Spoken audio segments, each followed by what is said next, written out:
Já estamos de volta com o Revista da Cidade. Agora a gente vai conversar sobre um assunto que, olha, vou confessar, é complexo. Enquanto eu estudava esse assunto em casa, eu comentei com o doutor Eduardo. Eu fiquei com vontade de fazer, sabe, assim, aqueles esquemas de lousa para tentar ligar uma pessoa na outra, um assunto no outro. Porque uma coisa está levando a outra e não... A imprensa não para de divulgar escândalo, é um atrás do outro, né, doutor Eduardo? Bom, primeiro, eu acho que nós precisamos de uma mesa maior aqui, né? Tem tanto papel aqui. São tantas informações que, realmente, para entender esse complexo, né, nós precisaríamos aqui do serviço, o FBI. A gente fica imaginando, isso aqui é um resumo, na verdade, né? São as nossas pautas. Imagina a quantidade de páginas e páginas e folhas e quilômetros de papel de inquérito em cima disso tudo, porque é tanta gente envolvida, tanto escândalo, tanto dinheiro desviado. Claro, sempre do nosso bolso, né, que vai parar nas mãos erradas. Vamos tentar entender, vamos do começo da história, então. A primeira questão que estava sendo investigada era a Operação Lava Jato, que a Polícia Federal instaurou.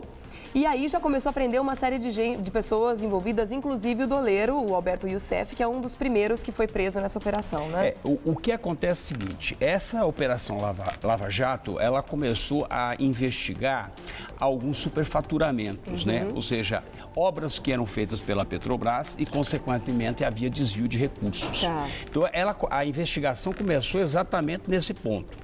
E aí, o que aconteceu? Nós chegamos na questão da refinaria de Pasadena, do Texas, que isso aconteceu em 2006, para você ter uma ideia, essa refinaria foi comprada pela Petrobras em 2006. Ou seja, naquela ocasião, ela tinha sido negociada por 42 milhões, depois ela foi vendida para o Brasil por 1 bilhão e pouco.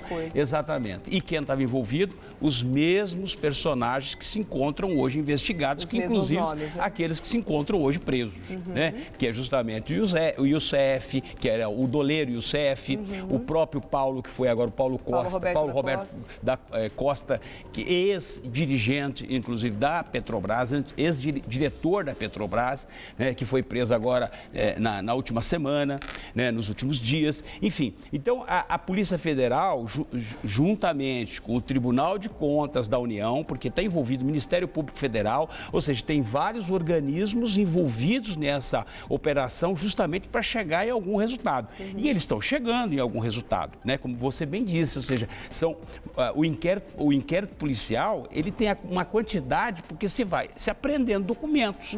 E esses documentos, eles vão sendo analisados, né? Ou seja, tem escuta telefônica que ajuda muito, que na verdade nós tivemos recentemente divulgada agora essa semana, que acabou ocorrendo aí até o afastamento, né? O pedido de licença do deputado, o vice do Congresso Nacional, o Vargas, né? Em função de todas essas investigações que são feitas. Agora, a Operação Lava Jato é como qualquer outra operação.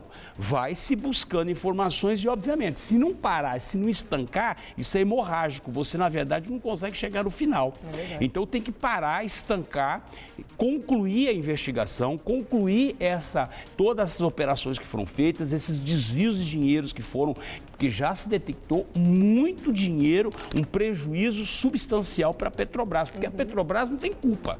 A culpa, na verdade, são as pessoas que utilizam a Petrobras para poder fazer a verdadeira lavagem de dinheiro que acontece, né? Então, se você começar aqui a estudar e verificar a questão, por exemplo, da prisão do Youssef, que é o doleiro, né? O doleiro era o que fazia a lavagem, que remetia dinheiro para fora e que se descobriu nesse processo investigatório da Operação Lava Jato, de que a ligação dele com o Paulo Roberto Costa, que era um funcionário importante, era um homem muito respeitado, influente, um homem com uma formação, um conhecimento técnico, assim, exemplar, até se descobrir que, na verdade, ele utilizava tudo isso para poder também fazer parte do esquema, ou melhor, até conduzir todo o esquema, porque era um homem que conhecia bem.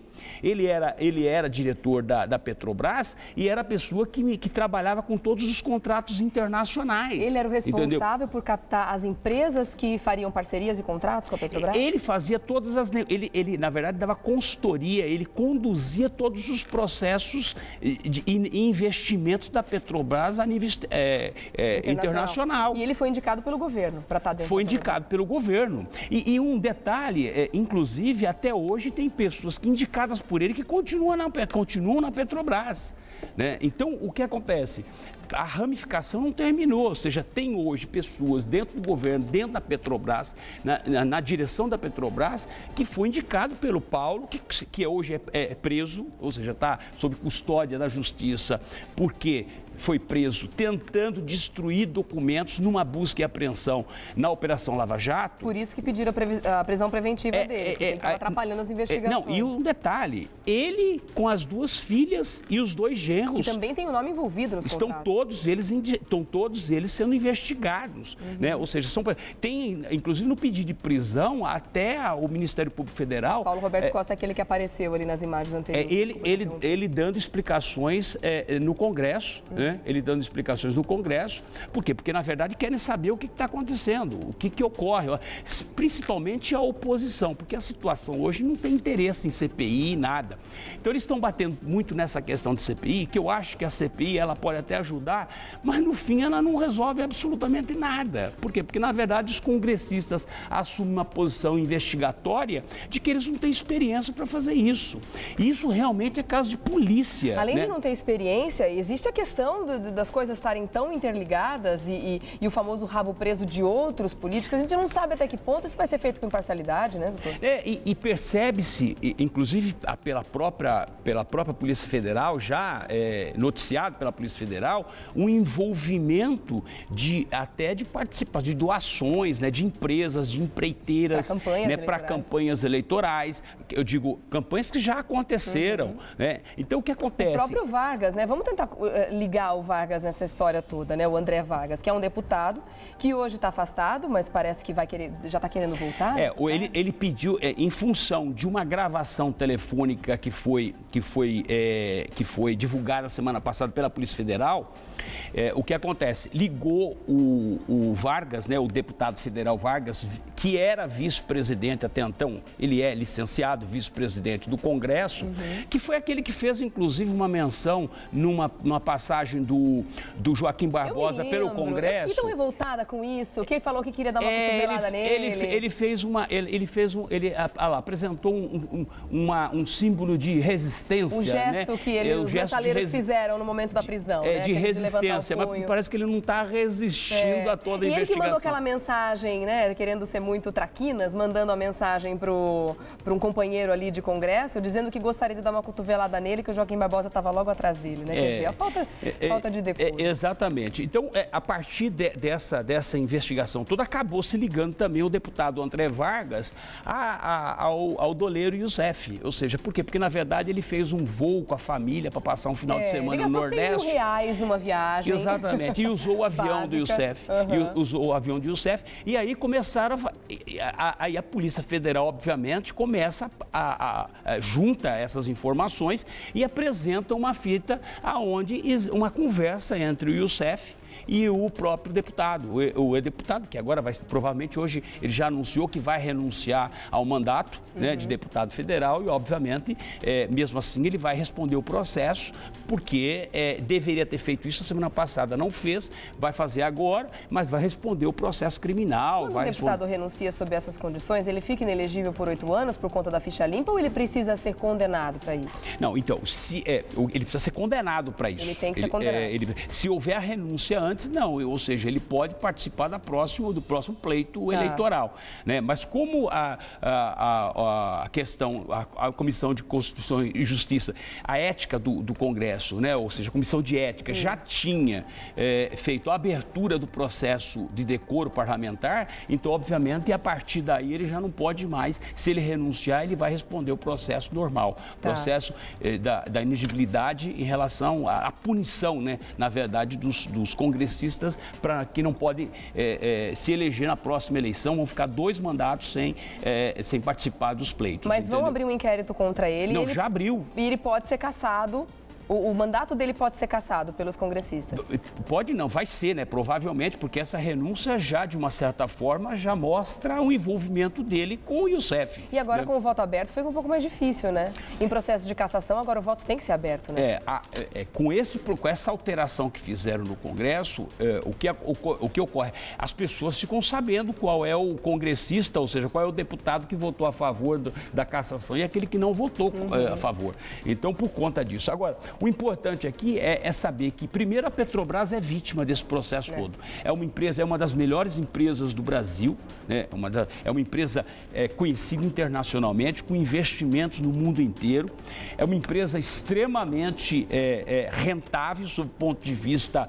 Só que o que acontece? Ela está sendo utilizada como uma lavanderia, ou seja, para desviar dinheiro, recursos públicos, né? Dinheiro do Brasil. Então, consequentemente, essa operação Lava Jato, ela tem que chegar a um resultado. Eu venho sempre dizendo, Regiane, não adianta. O Brasil hoje tem 500, 600 mil presos, mas o Brasil tem que ter 1.800.000 pessoas presas, porque vagas em presídios para botar todo mundo na cadeia. Porque enquanto não se colocar esse povo todo na cadeia, o Brasil vai ser isso. Que são os grandes bandidos da nossa nação. Quando eu falo que nós não temos perspectiva de melhora, é porque, na verdade, nós não temos perspectiva de melhora. Acho que o Brasil vai passar décadas, exatamente nesse limbo todo, nessa sujeirada toda, nessas maracutaias todas. Porque, você vê, as pessoas são presas, congressistas são caçados, são presos, e a bandalheira continua da mesma forma, não muda nada. E a gente só fica vendo notícia de sucateamento disso, sucateamento daquilo, educação à saúde, enfim, aquilo tudo que a gente sempre fala. Os serviços públicos não funcionam e a gente sabe por quê. Por quê? Quem a gente coloca lá para ministrar isso tudo, para gerir isso tudo, está preocupado ou em roubar ou em se defender. Porque quando eles não estão fazendo alguma falcatrua, a gente vê como é tudo muito elaborado, como as coisas funcionam quando eles precisam marcar, por exemplo, uma reunião, uma vistoria de uma empresa que vai servir de fachada, ou assinar um contrato para fazer laranjas a mais, para conseguir desviar dinheiro. Isso funciona super bem. Agora, quando é para fazer alguma coisa em prol do povo, as coisas demoram muito. Então, quando eles não estão arquitetando algum plano para lavar dinheiro, para roubar nosso dinheiro, eles estão armando e se reunindo com advogados e tentando armar a sua defesa para se defender quando alguma coisa vem à tona. Então, é claro que não vai funcionar. Só para você ter ideia, o processo de desvio de dinheiro, de lavar dinheiro, é tão complexo que a Polícia Federal tem dificuldade de rastrear o dinheiro, porque, na verdade, eles fazem o dinheiro e vai escondendo o dinheiro com contas abertas em paraísos fiscais. Só para você ter uma ideia, só para a gente poder, de repente, só fechar esse ponto, se descobriu nessa operação de que o Youssef, o doleiro Youssef, tinha até contas conjuntas com o Paulo, né, com o Paulo Roberto Costa. Ou seja, olha só, contas conjuntas no exterior, para você ver a relação promíscua que tinha. Uma irmandade, né? Isso é mais do que uma irmandade, coisa de louco, né? Doutor Eduardo. Quadrilha, né? É uma quadrilha mesmo, muito bem arquitetada. Eu vou dar um recadinho e volto já e a gente continua falando sobre esse assunto, inclusive sobre um discurso que a Dilma fez no dia de ontem, né? Vamos comentar também sobre o que ela falou a respeito da Petrobras e a repercussão que isso tudo vai ter, tá bom? Obrigada, doutor Eduardo. Até já.